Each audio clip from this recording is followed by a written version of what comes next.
오늘도 최영일 시사평론가와 함께 뉴스 맛집 코너죠. 뉴쉐링 가이드 함께하겠습니다. 안녕하십니까? 안녕하세요. 이 뭐 정당 정치가 이게 네네. 안 되고 있는 거죠? 정당 정치가 아니고 예. 현재 상황을 그대로 보면 이제 비대위 정치다. 비대위 정치요. 예. 비상대책 기구 정치. 예. 정당이 이제 정상적으로 시스템이 갖춰져서 예. 우리가 아는 당 대표가 있고 네. 최고위원회 지도부가 있고 예. 그다음에 뭐 당무위원회부터 위원회 많습니다. 예, 예. 그리고 당직자들이 있고 예. 그 정상적으로 가동이 돼야 되는데 네. 이게 이제 정당 뭐 영어로 굉장히 기분 좋은 표현이잖아요. 파티. 네. 파티인데 이 파티가 정상 가동이 안 되고 있으니까 네. 딱 비상 상황. 저 민주당은 이해가 돼요.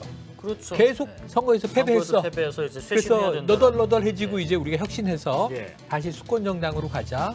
2년 후 총선 향해 달려가자. 그리고 이제 최근에 이제 국회가 겨우 원구성하고 문 여니까 네.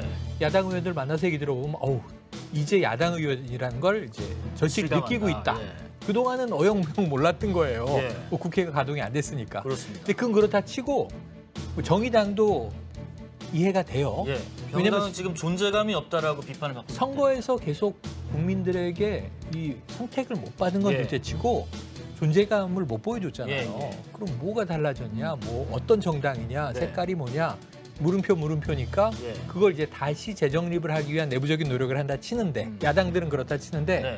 집권 세력은 네. 집권한 정당은 이제 대통령의 정부가 있고 예. 행정부와 함께 입법부에서 집권당으로서 사실 밀 건 밀고 예. 또 야당과 협치할 건 협치하고 네. 비판할 건 비판하고 가야 되는데 지금 무슨 이 헤어질 결심 대사가 자꾸 나와요. 예. 붕괴. 예, 그렇습니다. 이중 붕괴예요. 네. 지금 권성동 직무대행 체제 붕괴. 네. 그다음에 지금 이준석 대표 체제를 완전히 붕괴시킬 거냐? 네. 근데 이게 지금 내부에서 의도된 비상 상황이다. 이준석 체제를 붕괴시키기 위해서 이렇게 가는 거다라는 해석들이 있어서 그 얘기는 차츰차츰 네, 저희가 처음 해보고 보는 있습니다. 일입니다. 네. 최영일 시사평론가의 팬분들이 많이 들어오셨네요. 인사 한번 해주죠. 릴라디우프님이 최영일 평론가 안녕하세요 하고요. 네. 썸머이즈 커밍님 최영일 평론가 오랜만이요 하시고 상호리님 라디오로는 많이 들었는데 실물은 오랜만에 뵙네라고 그러네요. 하십니다. 매주 나오고 있는데. 인사 한번 해주시죠. 네. 자, 용화? 예. 용화? 자, 정치권 소식을 바로 들어가기 전에 네. 어제도 저희가 얘기 좀 많이 나눠봤었어요. 일선 현장에 계신 분들 얘기도 들어봤고 만 5세로 취학 연령 좀 낮추는 거 네. 논란이 지금 굉장히 커지고 있다 보니까 맞아요. 어제 또 사회부 총리가 부연을 했는데 더 혼란스러워졌어요. 네. 이거를 뭐 2025년까지 하기로 했다가 또 12년에 걸쳐서 12년 뭐 할 수 동안, 있다고 네. 했다가 이건 뭐 어쩌란 말인가 1년에 했는데 한 달씩. 네, 그러니까 그러다 보니까 이제 한덕수 국무총리 쪽에서도 네네네. 얘기를 좀 잘 들어봐라라고 예, 이제 예. 박순애 부총리한테 코치를 해줬는데 어. 대통령실이 조금 전에 추가적인 내용을 전해왔습니다. 그래요. 그 취학 연령을 5세 미만으로 하향하는 게 여러 가지 장점이 있다. 네네네. 그러니까 목표는 분명한 것 같아요. 다만 나이를 낮추자 그 자체가 목표는 아니다라는 얘기를 했고 그러면서 이걸 좀 공론화를 해라라는 것을 교육부에 공식적으로 지시를 했다고 합니다. 그러니까 그거겠죠. 얘기를 좀 들어봐라. 근데 사실 시작할 때 네. 얘기를 좀 많이 들어보고 발표했으면 좋았을 예. 텐데 목표를 던져놓고 그러다 보니까 지금 논란이 좀 커진 바가 있는데 어쨌든 맞습니다. 조금 전에 대통령실에서 취약 연령을 낮추는 것은 여러 가지 장점이 있는 건 사실이지만 그 자체로는 목표가 아니다. 그러니까 여러 가지 공론화의 장, 얘기를 많이 들어봐라라는 속보가 들어와 있다는 거 먼저 전해드리고 정치권 얘기해 보겠습니다. 자, 오늘 국민의힘 얘기부터 네. 해볼 건데요. 아침에 그 최고위원회의를 비공개로 했습니다. 네. 제가 그래서 소식을 놓쳤나 꿈꿨나 했어요. 최고위원회의를 어떻게 한다는 네, 거지? 어떻게 하지? 최고위원분들이 사퇴를 네네네. 대부분이 하셨고 네. 사퇴 의사를 밝힌 분도 꽤 그렇죠, 되는데 그렇죠. 잠깐만 산수가 안 돼가지고 했더니 네네네.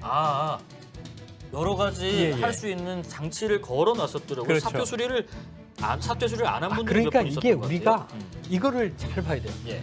사퇴 의사를 표명했다. 네. 이 의원은 지금 지난주 금요일에 예. 배현진 의원이 먼저 했고 네. 주말에 조수진 의원이 했고 네. 윤영석 의원이 해서 그러면 3명은 최고위원회에서 물러났구나 이렇게 생각을 하는데 이 사퇴 의사를 표명한 것과 사퇴서를 제출한 것과 네. 사퇴 처리가 된 것과 예. 이게 다 다른 거예요. 다른 거더라고요. 근데 사퇴서를 낸 건 정작 조수진 의원밖에 없어서 지금 사퇴 처리가 된 것으로 인정되는 사람은 조수진 의원 하나. 그럼 이 배현진 의원과 윤영석 의원은 각각 사퇴 의사를 표명했다. 나 최고위원 그만두겠습니다. 네. 근데 사퇴서를 안 냈으니까 네. 말로는 이런 거예요. 김영준 사장님, 우리 용감한 라이브 주식회사 사장님이시잖아요. 예, 예. 최영일 제가 여기 저 직원인데 네. 사표 낼게요. 예. 이렇게 얘기는 했어요. 사표를 안 냈어.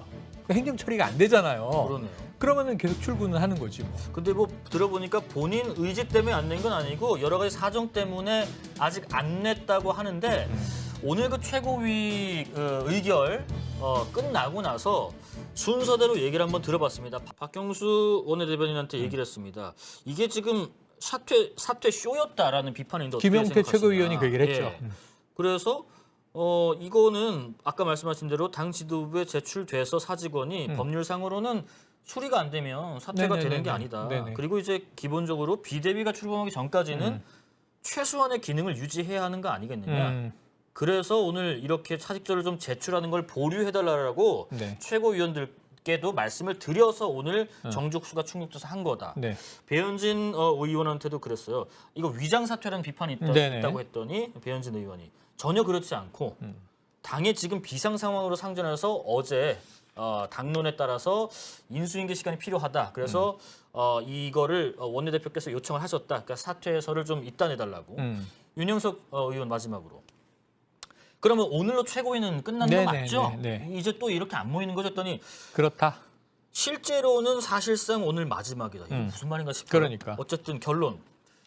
뭐 꼼수 사퇴 아니었느냐? 네, 그렇게 하는 비판할 수 있죠. 비판도 사실은 있습니다. 사퇴 의사도 안 밝히고 사퇴서를 낸 바도 없는 최고위원들이 있어요. 네. 김용태 최고위원, 네. 그다음에 사실상 수석 최고위원인 정미경 최고위원. 네. 근데 모두 이분들은 좀 이준석 대표 쪽과 가깝지 않느냐. 근데 이분들은 불참했어요. 네. 왜냐하면 이걸 비대위 체제를 지금 결의할 것을 아니까. 네네. 그러면은 이제 정족수 우리가 안 가면은 지도부 회의를 열 수가 없는 거죠. 네. 그래서 보이콧을 했는데 다른 사람들이 들어와서 정족수가 충족됐다. 그렇습니다. 지금 7명으로 인정하고 과반 이상만 모이면 되니까 4명이 모이면 되는데 당연직이 권성동 원내대표도 사실상 원내대표 그만둬야 되는 거 아니냐. 네. 직무대행을 내려놨는데 예. 직무대행을 내려놓으면 이게 원내대표가 분리될 수 있는 거냐 없는 거냐 좀 갑론을박이 있어요. 네. 그리고 이제 성일종 이제 정책위 의장이 당연직으로 들어와서 예. 2명은 당연직. 여기 하필 사퇴 의사를 표한 2사람이 들어왔다. 좋아요. 아직 법률적으로는 사퇴 처리가 안 됐고 사퇴할 마음을 뭐 번복한 적은 없다. 사퇴할 거다. 그래도 마지막 수습은 해달라고 하니 회의에 가서 입장을 이제 표결한 것이다. 네. 까지는 좋아요. 그렇다고 볼 수 있어요. 이게 무효라고 보기는 어렵습니다. 다만 어쨌든 그래도 계속 최고위원 하겠다는 사람들은 빠지고 네. 그만두겠다는 사람이 들어가 있으니까 이준석 대표의 시각, 뭐 김용태 의원의 시각처럼 꼼수 의결 아니냐라고 또 비판받을 여지든 충분히 남아 있는 거죠. 초국님께서도 국민의힘 내에서 서로 간에 눈치 게임을 시작한 것 같다는 얘기도 그렇죠. 하시고요. 그 얘기도 많이 나옵니다. 그런데 사실 이 비대위 체제로 전환하는 거에 있어서 가장 이 상황을 엄중하고 또 네. 뭐 시쳇말로 좀 열받아하는 사람은 네. 아마 이준석 대표가 아닐까. 그렇죠. 지금 제주도에 가 있는데 글을 하나 올렸더라고요. 보여주시죠. 자, 저는 오늘 최고위원직에서 사퇴합니다. 라고 네. 7월 29일에 육성으로 말한 분이 표결 정족수가 부족하다고 오늘 표결을 하는군요. 물론 반제 저항에도 언데드가 나옵니다. 절대 반제를 향한 그들의 탐욕은 계속된다라고 하면서 보니까 7월 29일에 육성으로 이 말씀을 하신 분은 배현진 의원이니까 배현진 의원을 저격해서 탐욕 계속되고 있다 이런 얘기까지 했는데 사실 민주당에서도 그런 얘기합니다. 이준석 대표가 아마 가만히 있지 않을 텐데. 이거는 이 국민의힘 내에서도 그렇게 이제 예상하는 분들이 많아요. 여기서 가장 지금 핵심 키맨이 누구냐 하면 오늘은 그럼 오늘 도대체 정족수를 뭐 꼼수로 했던 어떻던 최고위에서 도대체 뭘 한 거냐? 어제 의총에서 자 국민의힘이 지금 정상 상황 아닙니다. 비상 상황입니다. 그러니까 우리는 비상대책위원회 체제로 가야 됩니다. 전환해야 됩니다. 그래서 지금 최고위가 무력화되고 그럼 비상대책위원회가 열려야 되는 거예요. 만들어져야 되는 거예요. 일단 비대위원장도 뭐 누군가 해야 되고 그런데 이게 최고위가 지금 무력화됐다고 말씀드렸잖아요. 그리고 최고위에서 의결할 수 있는 게 아니에요. 의총에서 의결할 수 있는 게 아니에요. 비대위로 가려면 전국위원회의 의결이 핵심으로 중요해요. 당헌 당규를 거기서 바꿔야 돼요. 네. 그 전국위원회 의장이 서병수 의원이에요. 5선에.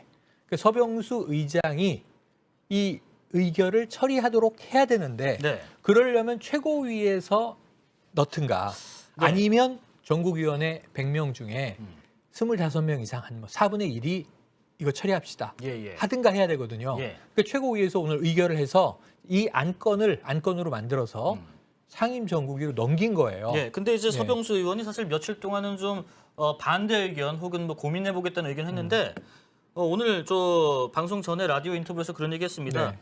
전국위 개최를 빠른 시간 안에 가능하도록 하겠다. 근데 언론에 예. 이번 주 5일 예. 전국위가 열리고 거기서 아마 비대위 체제를 결정할 핵심 분수령이 될 것이다 했는데 네. 이 인터뷰를 제가 조금 전에 점심시간에 했는데 네. 서병수 의장이 직접 한 얘기는 네. 현재도 나는 왜 비대위로 가야 되는지 모르겠다예요. 이게 생각해 보세요. 나는 이게 참 황당하고 예. 납득할 수 없지만 근데 아까 아니 뭐 요건들을 맞춰가면 어떡하겠냐. 최고위에서 안건을 결정을 해서 전국위에서 이걸 처리해달라고 요청했으니 네. 이거는 3가지 전국위가 열릴 수 있는 첫 번째 요건에 해당한다. 그래서 열긴 열 거다. 예. 그리고 다루긴 다룰 거다. 뭐 해달라고 하니 할 거다.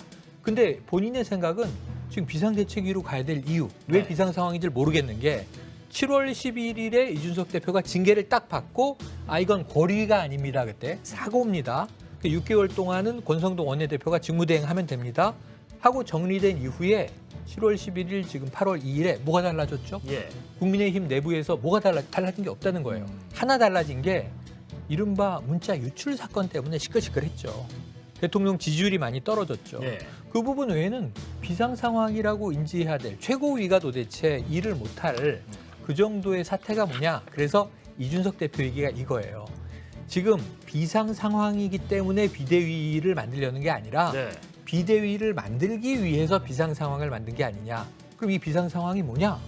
최고위원들이 사퇴하는 거예요. 문제 있다. 네. 그래서 몇 명이 지금 3명이 나가기로 했는데 보니까 오늘 의결엔 2명이 쏙 들어와 있어. 예. 그래서 아까 언데드라는 표현이 굉장히 흥미로운 표현인데 이게 우리가 쉽게 인식하는 말로 좀비잖아요. 예. 살아있는 것도 아니고 죽은 것도 아니고. 네. 배현진 의원은 7월 29일자로 사퇴한다 그랬는데 오늘은 또 표결에 들어가 있고. 그럼 당신은 최고위원으로서 살아있는 겁니까? 죽어있는 겁니까? 예. 그 중간에 있는 뭐 좀비입니까? 이렇게 물어본 거죠. 네. 그리고 이제 결국은 이준석 대표는 이 모든 게 나의 대표 체제를 붕괴시키기 위한 수순이다. 네. 그래서 서병수 의장이 이렇게 얘기하는 거예요. 그냥 권성동 원내대표가 사직을 하고 원내대표직을 내려놓으면 새로 의총에서 원내대표 뽑고 그분이 원내대표니까 직무대행도 맡고 당대표.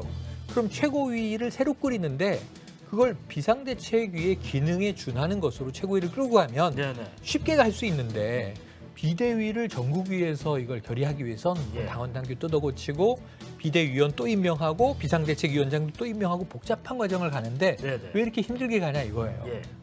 쉽게 가라는 거예요. 근데 오늘 점심을 같이 식사를 했는데 권성동 원내대표는 딱 원내대표직 내려놓는 거는 확답을 안 하시더라 그러더라고요.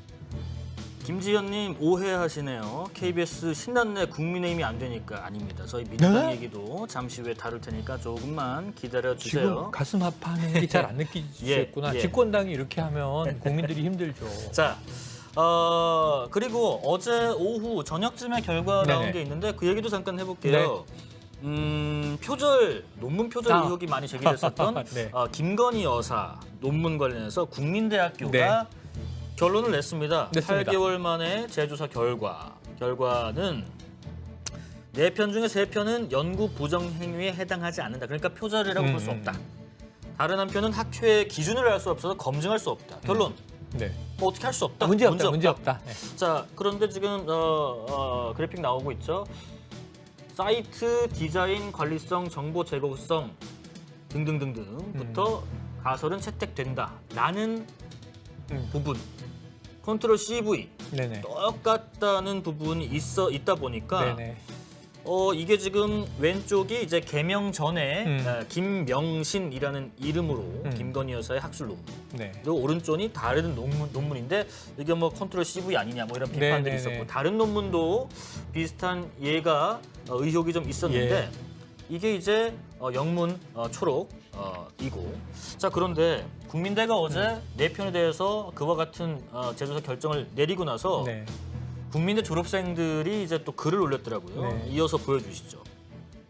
졸업생으로서 개탄스럽다라고 하면서 글을 이렇게 썼더라고요. 아버지를 아버지라 부르지 못하는 홍길동처럼 표절이란 단어 뜻도 모르는 어린아이가 봐도 명백한 표절인 것을 제가 다녔고 사랑했던 학교는 그런 학교가 아니었다라고 했고 자 민주당의 교육위원회 소속인 강민정 의원이 또 그런 얘기했습니다. 8월 1일 어제는 국민대가 죽은 날이다. 그렇게 생각한다라고 하면서 요목조목 이게 표절인데 왜 아니라고 결정했는지 특히나 대학이 명예를 선택할 것인가 정치적 안위를 선택할 것인가에서 이 고민에 국민대학교, 대학교라는 입장이 좀 빠진 것 같다. 개탄스럽다.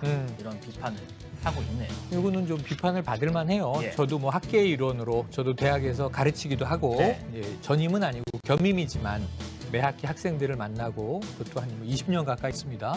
그리고 또 이제 뭐 많은 교수들과 함께 협업을 하고 뭐 친구도 있고 가족 중에도 교수가 있고 자, 그런 상황에서 이 내용을 보면 표절의 의심은 굉장히 짙어요.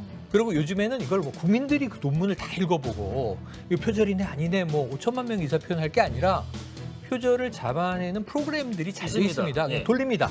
그럼 돌리면은 자 이 그 뭐 김명신 씨의 박사 논문과 학술 논문 3개. 학술 논문 3개는 왜 중요하냐면 박사 학위를 따는 조건 중에 학위 논문도 패스가 돼야 되지만 이 국제 학술지에 3개 이상의 논문을 실어야 박사 학위를 주는 전제 조건이 있는 거예요. 그래서 논문 3개와 박사 학위 논문 이 4개를 본 건데 문제는 이게 프로그램을 돌리면요. 하나는 75%가 표절로 나와요. 또 제일 낮은 것도 한 40% 중반, 46% 정도 표절로 나와요. 근데 이제 그러니까 이게 그 문구가 뭐 그대로 있다고 해서 다 표절은 아니고 이게 그렇네. 다만 이제 인용 표시라든가. 바로 그거예요. 그러니까 저는 뭐 문장이 똑같으면 표절인가요? 아니에요. 그걸 그냥 따와서 쓰고 어떤 학자는 이렇게 주장했다. 각주 1. 주석을 달죠. 뭐 마르크스는 이렇게 주장을 했어요. 좌파는. 그다음에 각주 2. 다른 부분도 뚝 따와서 경제학자 뭐 하이에컨은 이렇게 주장했다. 또 시카고 학파의 밀턴 프리드먼은 이렇게 주장했다. 인용을 할 수 있어요. 통으로. 그리고 거기에 대한 논박을 해서 나의 가설, 나의 검증 과정, 나의 결론. 그게 논문의 기본적인 구조인데 거기서 얼마든지 다른 학자들의 의견을 인용할 수 있으나 인용했다라고 각주를 달지 않으면 표절 시비에 확 휩싸이는 거예요. 그리고 여기서 인용한 학자들은 다 국내 논문들이에요. 다른 외대 논문도 있고요. 또 이제 디지털 컨텐츠에 대한 이제 이 저술, 서적도 있고요. 그런 데서 이 막 문장들이 통으로 나온 건데 이 그 심사위원회가 무슨 얘기를 했냐면 일부 좀 인용에 대한 표기가 빈약한 부분은 있다. 그럼 이게 자기 글이 아닌 게 명확히 드러나야 되는데 논문을 읽어보면 여차하면 이게 모두 다 김명신 씨의 주장으로 읽히는 내용들이란 말이에요. 인용이 없으니까.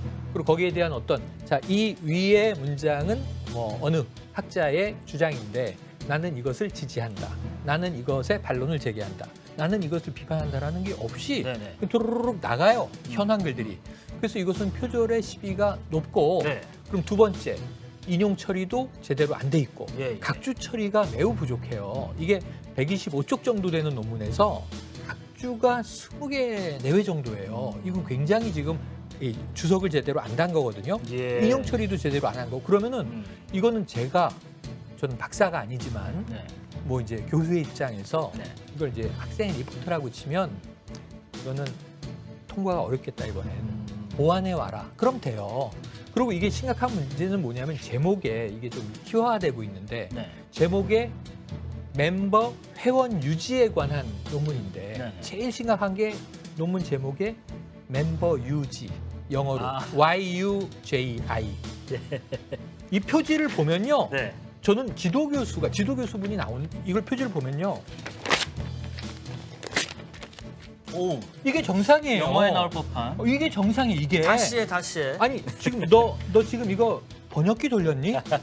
유지는 좀 그렇죠. 유지. 그러니까 멤버 유지가 아니라 원래는 뭐냐면요. 멤버 리텐션이라고 네, 써야 돼요. 유지라는 뜻을 어려운 영어도 아니에요. 네, 한글로 그대로. 그러니까 회원을 유지하기 위한 방안에 대한 연구잖아요. 그럼 제목 보면은 이 교수가 이걸 왜 발열 안 시켰을까? 너무 이상한 대목 아니에요? 하여간에 어제 국민대 결과 이후에 여전히 좀 논란이 있고 특히나 이제 국민대 학생들이 이제 어떤 게시판 등을 통해서 학교에 대한 어떤 비판을 하고 있는 얘기를 들었습니다. 어쨌든 결론이 났으니까 표절이 아니라는 것에 뭐 그건 국민대의 입장, 이견을 국민대 달 수는 입장. 없겠지만 근데 저는 학술 사회 전반의 입장은 매우 다르다. 그래서 저는 이 대안을 하나 낸다면 그냥 예전에 장미희 씨가 그런 경우가 있었는데 김건희 여사가 그 논문 박사 학위 뭐 중요해요. 지금 현직 교수도 아닌데 그럼 무리가 있으니 제가 그냥 학위를 반납할게요. 저는 학위 안 받은 걸로 할게요. 반납해 주세요. 반납 처리. 이재명 의원도 예전에 그런 적 있죠. 저 가천대 학위인가? 반납하겠습니다. 반납하고요. 영부인 자격이니까 해외 유수 명문대에서 명예학위 많이 받으면 돼요. 하버드에서도 받고. 변호사님께서 학계에 또 계시다 보니까 상당히 많은 의견을 주셨습니다. 강성전님, 시사평론가 최영일 선생님 만세하시고 이방원님, 학위가 그렇게 대단한가라는 의견도 주고 계십니다. 자, 아까 어느 분이 비판하셨죠. 민주당 얘기 넘어갑니다. 민주당 하고 얘기. 있습니다, 저희. 홍길동 얘기를 한 거구나. 자, 민주당 얘기입니다. 특히나 이제 당권 주자 중에 한 분으로 떠오른 이재명 후보. 이재명 후보가 욕하고 싶은 의원을 비난할 수 있는 플랫폼을 만들자. 라고 제안하고 나서 당내에서 정말 여러 가지 비판이 나오고 있는데 당 안팎에서 특히나 이제 이런 게 대표적이죠. 강성 팬덤 정치를 오히려 부추기는 거다. 그리고 이제 조홍천 의원은 조금 더 속에 있는 얘기를 오늘 아침에 했더라고요. 그러니까 욕을 얼마든지 하라라는 그 플랫폼 만들라는 걸 듣고 머릿속에 욕만 계속 꽂히더라라고 얘기를 했대요. 그러면서 이렇게 비유를 했어요. 문자 폭탄을 만약에 맞게 되면 그냥 남겨두고 혼자 보고 이제 묵묵히 견디면 되는데 이거를 온라인 플랫폼에 이걸 올리면 게시판에 있는 거죠. 이거 뭐 어제는 누가 1등으로 욕먹었더라, 어제는 네가 2등이더라 이렇게 하는 게 휴대폰에 들어오는 문자 함 여는 거랑 까는 거랑 뭔 차이냐. 그리고 또 하나. 나도 정치인이기 전에 사람인데 감정이라는 거, 명예라는 거 이런 거 없느냐. 이런 비판까지 맞습니다. 나오고 있네요. 근데 이게 가장 원초적인 데서 지금 진실 공방이 있어요. 저 이게 궁금한 게 이재명 의원은 부인을 했어요. 욕먹는 플랫폼 만들자고 내가 말한 적이 없는데 언론들이 이제 이재명 그 의원이 지금 지방순회 하고 있잖아요. 꼭 지방순회 경선이잖아요. 거기서 이제 미리 선제적으로 강원도 갔고 본인의 고향인 안동, 대구, TK 지역 갔고 곧 이제 이번 주부터 전국 순회가 시작이 돼요. 그래서 움직이면서 매일 이제 지지자도 만나고 당원도 만나고 이야기를 하다 보니까 그 이야기가 언론에 계속 돼서 특필이 되는데 그 부정적으로 나오니까 이재명 의원 본인은 앞뒤 자르고 자꾸 문제가 되는 것만 이렇게 발췌해서 나쁜 사람 만드는데 맥락을 보시면 그런 거 아닙니다 이런 얘기예요. 지금 이 대목은 뭐냐면 조홍천 의원은 욕먹는 시스템을 국회의원에게 욕하는 플랫폼을 만들자고 머리가 띵해졌다. 근데 이재명 의원은 욕이라고 얘기한 적 없다. 국회의원을 평가하는 당원들이 국회의원을 평가하는 플랫폼이나 이제 이 게시판을 만들어서 뭐 문제가 있는 의원들은 비판을 많이 받으면 이제 나쁜 의원으로 평가될 거고 또 잘하는 의원은 좋은 의원으로 평가될 거고 이건 들으면 되게 괜찮은 얘기잖아요. 근데 문제는 조홍천 의원이 또 거짓말을 하실 리는 없는데 아니 현장에서 내가 내 귀로 욕이라고 들었는데 욕이라는 말을 안 했다고? 그러니까 평가냐 욕이냐 평가라고 했으면 뭐 머리가 하얘지겠어요. 아니 국회의원을 지금 언론에서 다 평가하고 있는데 뭐 국회의원 평가 시스템을 당내에서 또 만들어 뭐 이럴 수 있죠. 그런데 이제 찬성하든 반대하든 평가와 욕은 완전히 다른 표현이라서 두 사람 중에 누가 지금 진실을 말하고 있는 거냐? 누구 같으세요? 누가 진실을 말하고 있을 것 같으십니까? 두 분 다 진실을 말하고 계신 것 같아요. 각자? 자기의? 본인 난 평가, 입장에서는 내 입에선 평가라는 두 글자가 나왔는데 다른 분의 귀에는 욕으로 들어간 거야. 공기에 문제가 있는 건가요? 그래서 이제 이 진실 공방이 하나 있는 거고요. 어쨌든 이제 이재명 후보의 해명 그런 거겠죠. 취지가 그런 게 아니다. 문자 폭탄, 뭐 정말 욕하자. 나쁜 의원 뭐 색출하자 이런 평가 얘기를 한 게 아니라 네네. 정말 이제 건강한 평가를 하자는 얘기였겠죠. 네. 만약 그 취지는. 근데 이제 문제는 좀 보수적인 언론이나 국민의힘이 지금 그럴 겨를이 없겠습니다만 국민의힘 사람들이 보고 저거는 문제 있네 비판한 게 아니라 당내에서 비판이 나오잖아요. 네. 그러니까 당내에서 무슨 얘기가 나오냐면 일일 일실현하고 있는 거 아니냐. 그러니까 오히려 말을 좀 줄여야 되는 거 아니냐. 그렇습니다. 최근에 생각해보세요. 일일 일실현을 누가 들었어요? 윤석열 대통령이 들었어요. 도 스태핑 때마다 네. 당 안팎에서 일일 일실현한다. 도 휴가 스태핑 하지 중이신. 마세요. 네, 네. 이거 뭐 휴가 가니까 일일 일실현이 안 나오잖아요. 때로는 좀 이제 이 말에 완급을 조율할 필요는 있어 보입니다. 자, 오늘 그 이재명 후보에 대한 뭐 어떤 뭐 조홍천 의원의 비판도 있지만은 오늘 말을 많이 하는 자리가 이제 오후 저녁에 있습니다. 오늘 당권 주자 3명 토론. 이재명, 박용진, 강훈식 후보 세 분의 오늘 첫 TV 토론 열리는데 재밌겠다. 또 내일은 강원, 대구, 경북 이쪽에 권리당원분들 온라인 투표도 진행된다고 하니까 과연 이 자리에서 이재명 후보가 또 어떤 얘기 할지 또 나머지 두 후보가 단일화 아직 시작도 못했는데 과연 이 자리에서 어떤 얘기가 공론화가 나올지 한번 잘 지켜봐 주시고요. 자 그리고 저희가 아까 앞서 말씀드린 만 5세 입학 연령 하향 관련해서는 언급만 짧게 하고 지나갈게요. 어쨌든 앞서 말씀드린 거 한 번 더 정리해 드릴게요. 조금 전에 안상훈 사회수석, 대통령실 사회수석이 브리핑을 했습니다. 휴가 중이지만 윤 대통령이 어떤 지시가 있어서 전달을 한다고 하는 거예요. 어떤 필요한 개혁일지라도 공론화와 수기가 필요하니까 이거를 꼭 거치고 또 국회에서도 초당적 논의가 가능하도록 해달라라는 얘기를 했고 또 취약 연령이 하향되는 게 여러 가지 장점이 있다라는 얘기도 했고 다만 아무리 좋은 개혁도 국민의 뜻을 거스를 수는 없다라고 전제를 사회적 만큼, 합의가 중요하다. 이제부터가 이 논의의 본격적인 시작이 되지 않을까 생각합니다. 이 정도 언급드리고 마지막 소식도 저희 시간 관계상 짧게만 말씀해 주셔야 될 것 같아요.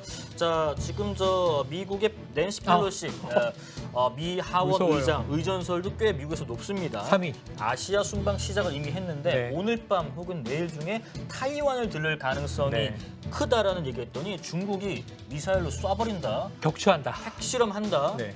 뭐 이렇게까지 나오고 있다 보니까 이게 왜 이분이 가는 게 그렇게까지 난리야? 그렇게까지 난리죠. 중국은. 궁금한 분들도 계실 거예요. 근데 문제는 이거예요. 대만에 가면 낸시 펠로시 하원 의장의 성향상, 스타일상 메시지를 낼 수밖에 없는데 그러면 예를 들면 지금 바이든 대통령도 조마조마하고 있어요. 왜냐면 시진핑 주석하고 뭐 이게 2시간 정도 전화 통화를 하면서 원 차이나 하나의 중국 정책엔 미국도 반대 안 한다. 그 대만과 중국이 하나다. 뭐 우리는 뭐 대만 독립 지지하지 않는다. 근데 문제는 낸시 펠로시 여사가 이제 91년도에 북경 베이징 테난멘 광장에서 플래카드를 쫙. 그때는 중국과 미국의 관계가 이렇게까지 교류가 많을 때도 아니고 우리도 이제 국교가 때 수교가 된 지가 얼마 안 됐을 때인가 그렇겠죠? 거의 뭐 90년에 이제 저 소비에트가 무너지면서 공산사회 개방이 막 이루어지던 초기니까 89년에 이 중국의 그 민주화 요구를 무력으로 압살했단 말이에요. 그리고 치면 광주 같은 미하원 의원이 그로부터 2년 후에 미하노 의원이 처음으로 베이징에 간 것도 이례적인데 그러면서 나 도망 다녔다. 공안이 따라오더라. 몇몇 국회의원은 또 맞기도 했다. 이런 얘기를 했는데 그때 젊을 때입니다. 근데 이게 대만에 가면요. 대만의 자유와 독립에 대해서 굉장히 인권과 자유 가치를 중시하는 낸시 펠로시 의장이 뭔가 얘기를 할 거예요. 그럼 그게 해석이 될 텐데 그럼 낸시 펠로시 미 하원 의장, 미국 이제 권력 서열 3위 대만에 가서 대만의 권리를 옹호하다. 아니면 세게는 대만의 독립을 시사하다. 뭐 이러면 이제 중국 입장에서는 난리 나는 거죠. 그러다 보니까 그래서 지금 못 가게 하려고 엄포를 놨는데 어쨌든 들어갈 것 같고요. 이 이후에는 굉장히 좀 시끄러운 일이 메시지에 따라서 벌어질 것 같아요. 존 피터님, 펠로시가 실세인가 보네. 바이든도 못 건드리네라고. 일단 나이가 바이든 대통령보다 많아요. 바이든도 참 고령인데 82세예요. 낸시 펠로시는 더 고령입니다. 뭐 나이 때문에 그런 건 아니겠지만 하여튼 오늘 밤 내일 중에 국제사회가 굉장히 주목하고 있는 그런 사안까지 전해드렸고요. 정치권 소식도 국제관계 소식 쭉 살펴봤습니다. 채팅창에 계속해서 의견들 올려주시고 저희 쭉 지켜보고 있습니다. 바로 이어서 매주 화요일의 코너죠. 이수정 교수의 크리스탈 마인드 계속 이어가겠습니다. 오늘도 고생하셨습니다. 고맙습니다.